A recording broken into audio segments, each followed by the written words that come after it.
경제를 잘 알지 못하는 사람을 위한 당장 내 돈이 되는 정보 머니클래스 시간입니다. 자, 오늘은 여러분의 재테크 고민을 함께 해결해보는 내 돈 상담소 시간 준비했습니다. 전문가 바로 만나보시죠.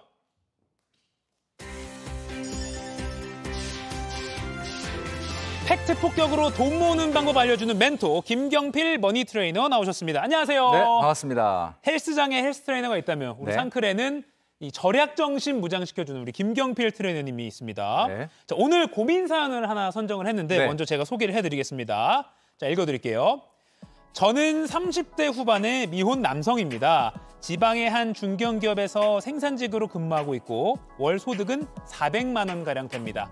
기숙사에서 생활하고 있어서 주거 비용은 거의 들지 않지만 요즘 차를 사고 싶어서 고민입니다. 부모님과 여자친구가 모두 서울에 살고 있어서 수시로 오가야 하는데 몇 년 동안 대중교통 타니까 너무 불편하더라고요. 아직 내 집 마련을 하지는 못했는데 차를 먼저 사도 될까요? 라는 사연이었습니다. 자, 월급 400만 원인데 차를 사도 되느냐? 이분이 구체적으로 뭘 사고 싶은지까지 알려주셨어요. 예. 한 5천만 원 정도 하는 제네시스 GV70이라는 SUV 차량 요건데요. 굉장히 인기가 많은 차죠. 네, 어떻게 보십니까? 일단 뭐 단도직입적으로 이분 차를 사도 되겠습니까? 결론부터 말씀드리면 네. 일단 안 됩니다. 안 됩니까? 예, 일단 네. 본인의 소득의 6개월치 이상 되는 차를 타면 안 된다. 자, 그래야만이 본인의 보통 소득의 5%에서 7% 이내로 교통비가 들어오게 되는데 예. 차라는 게 우리가 필수 재화이기는 합니다. 네네. 자, 그런데 우리나라 사람들은 다른 나라 사람들에 비해서 이게 좀 관계지향적이다 보니까 남의 눈도 많이 의식하는 편이고 네. 그러다 보니까 이 차를 보통은 자기 소득보다는 거의 한 단계도 아닌 한 두 단계, 세 단계 위의 차를 타는 분들이 굉장히 많거든요. 네. 우리 앵커님은 차를 딱 보면 그 사람의 뭘 알 수 있을 것 같습니까? 그 사람의 수입?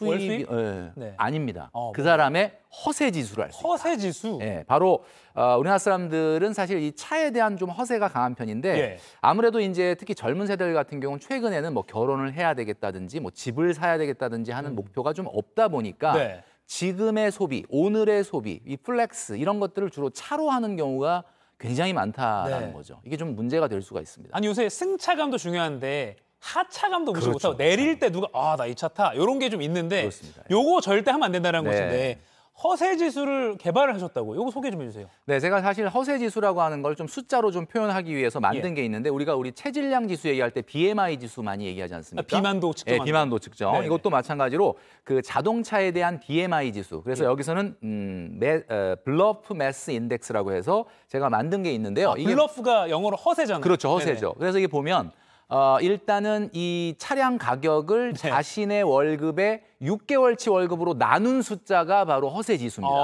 자, 이게 정상 수치를 보시면 1.5 이내가 돼야 된다는 얘기예요. 네. 쉽게 얘기하면 내 월급의 9개월치가 넘는 차까지는 그래도 정상으로 인정.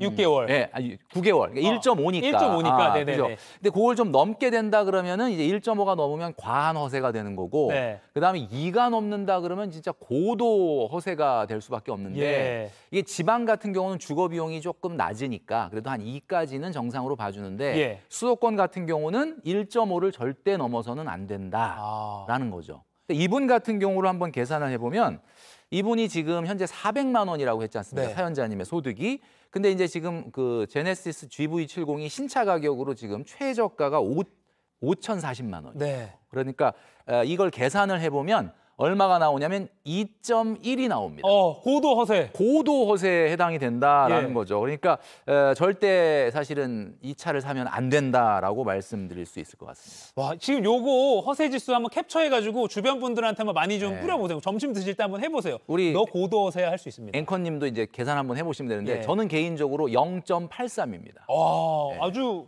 일이 안 되죠. 허세시네요. 예, 일이 안 되죠. 예. 오늘 오실 때도 제가 대중교통 타고 오신 걸로 알고 있습니다. 네. 네. 근데 사실 이제 너무한 거 아니냐. 뭐 이렇게 좀 난 다른 거 아껴. 나는 뭐 술도 잘 안 맞아요. 먹고 담배도 안 펴. 그러니까 차에 좀 쓸게 하는 분들도 있을 것 같거든요. 맞아요. 그런 분들이 있을 수 있는데 네네. 사실은 우리가 차라는 것을 재산으로 생각하는 분들이 많아요. 네. 할부 다 갚으면 이제 다 내 재산이 된 거 아니냐 이렇게 네. 생각하시는데 사실은 차는 감가가 되기 때문에 소비재지 자산이라고 보기는 어렵거든요. 그리고 차가 또 문제가 뭐냐면 네. 그 차에 대한 소비로 끝나는 게 아니라 네. 계속해서 파생 소비가 일어난다. 그렇죠. 혹시 앵커님 꼬꼬무 소비라고 들어보셨습니까? 꼬리에 꼬리를 무는 소비. 그렇죠. 예, 예. 예, 바로 꼬꼬무 소비가 바로 자동차에서 일어난다라는 거거든요. 아, 네네. 자, 대표적으로 보면은 차는 차를 샀다고 끝나는 게 아니라 자, 이런 게 있습니다. 3료 6비 1금이라는 게 있거든요. 아, 네. 이렇게 비용이 많이 들어간다. 자, 3료가 뭐냐? 3료는 보험료, 통행료, 과태료. 예, 이런 요금이 들어갈 수밖에 예. 없고요. 6비라는 건 뭐냐면 주유비, 주차비, 수리비, 세차비, 대리비, 발레 파킹비까지. 맞아요. 예, 이거 안 들어갈 수가 없거든요. 네. 자, 1금은 뭘 것 같습니까? 1금? 금자 들어가는 거 세금. 세금. 예, 세금. 예. 자, 근데 세금 이렇게 하나로 표시를 했지만 사실은 세금도 살 때 취득세, 등록세 내고요. 그쵸. 부가가치세, 개별소비세를 낸 다음에 네. 탈 때는 주행세나 지방교육세를 내기 때문에 이 세금 종류도 어마어마합니다. 네. 자, 그러니까 이만큼 꼬꼬무 소비의 대표적인 것이 바로 차다라는 이야기죠. 네. 그리고 사실은 제 경험을 해보면 네. 이렇게 이거 그 시뮬레이션 해놓은 게 있죠. 한번 그거 볼까요? 네. 5,040만 원짜리 약간 그 GV70 이 사례자가 그걸 사고 싶다고 했으니까 네. 그걸 한번 대입을 해볼게요. 네네. 5,040만 원짜리 차를 사면 감가비, 취득세, 네. 자동차세, 보험료, 주유비, 주차비, 세차비, 소모품비, 대리비, 뭐 발레 파킹비, 뭐 범칙금 이런 것까지 다 계산하면 예. 월 유지비가 110만 원 정도 된다. 와. 그러니까 우리가 흔히 생각할 때 GV70 사면 아껴 타면 한 5, 60에 탈 수 있지 않을까? 네. 안 됩니다. 이 감가비까지 따진다면 네. 한 달에 110만 원을 소비하는 셈이 된다라는 이야기죠. 야, 근데 차를 사면 이제 사실은 뭐 요새 뭐 베이커리 카페 이런 거 유명하잖아요. 네. 그러면 주말에 이렇게 좀 교회로 차 좋은 거 샀으니까 맞아요. 가만히 세워둘 수가 없거든요. 여기 좀 이게. 다니고 하차감도 느껴보고 그렇죠. 이런 게 또 생기니까. 추가적인 비용이 발생할 수밖에 없다. 이분 같은 경우는 만약에 이 110만 원을 비용을 쓰면서 차를 구입을 하게 되면 자기 소득의 28%를 차에만 사용을 하게 되는 네. 셈이 된다. 그러니까 절대 안 된다라고 말씀을 드리는 거죠. 그럼 요걸 안 샀을 때는 얼마나 모을 수가 있냐? 네. 이것도 한번 좀 정리해 주세요. 자, 제가 한번 정리를 해봤습니다. 자, 그러면 이걸 정말 참고 이분이 우리 사연자님이 네. 우리 상클에 이 사연을 보내셨는데 잘 참으면 이 5,040만 원을 지금 최고금리로 예금으로 운영을 했을 때 5년 후에 5,935만 원 정도가 나오고요.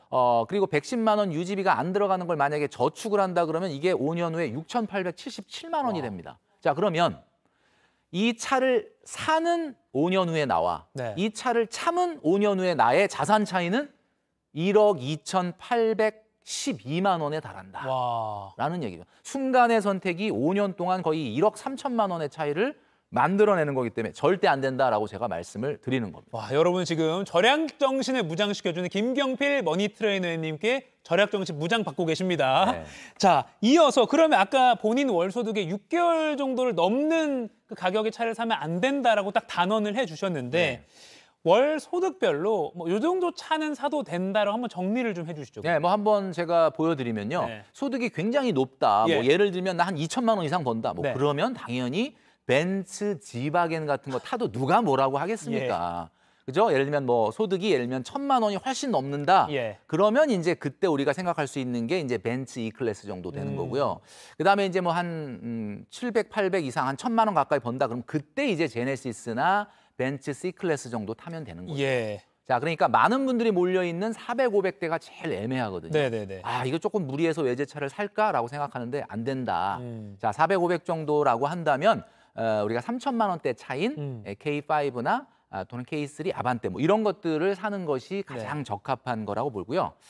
300만 원 버는 분들도 그럼 차를 사고 싶다라고 하면 어떻게 해야 되냐? 사실은 안 사는 게 맞는데 사실은 뭐 차를 사야 되겠다라고 하신다 그러면 제가 BMW를 추천해 드립니다. BMW요? 예, 독일의 BMW. 예. 수입차인데요? 자, BMW는 뭐냐? 버스, 메트로, 워크 이거의 줄임말입니다. 그렇죠. 걸어 다녀라 이런 이야기죠. 운동도 되니까. 그럼요. 예. 네. 버스, 메트로, 워크. 그래서 BMW다. 사실 이 김경필 머니트레이님이 조금 이제 독설같이 좀 세게 말씀을 하셨는데 그만큼 아까 시뮬레이션 해본 것처럼 절약을 하면 1억이 넘게 모을 수도 있다라고 시뮬레이션까지 해주셨습니다. 자, 마무리하기 전에 오늘도 두 분께 영화 관람권 2장씩 드리는 퀴즈 타임 해보겠습니다. 이것도 요새 영화 관람권 2장이면 3만 원 넘거든요. 그렇죠. 이것도 참여해주시면 김경필 머니 트레이너님에게 칭찬받을 것 같습니다. 자, 자가용 타지 않는 절약 방법으로 이 세 가지 방법 강조해 하셨습니다, 방금. 영문 앞글자를 따서 BMW라고 부르는데요. 이 BMW가 아닌 것은 무엇일까요? 1번 버스, 2번 지하철, 3번 걷기, 4번 택시.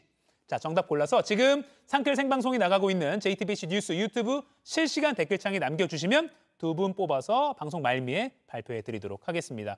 자, 앞으로 재테크에 대한 고민이나 전문가의 진단이 필요한 분들 또는 정신무장이 필요한 분들 지금 이제 아래에 이메일 하나 띄워드릴 텐데요. 상클@jtbc.co.kr로 구체적인 사연과 연락처 보내주시면 저희가 선정해서 함께 해결해보는 시간 가져보겠습니다. 자막도 절약하느라고 안 띄우는 것 같은데 상클@jtbc.co.kr입니다. 자, 지금까지 머니클래스 김병필 머니트레이너가 정신무장 한번 해봤습니다. 고맙습니다. 네, 감사합니다.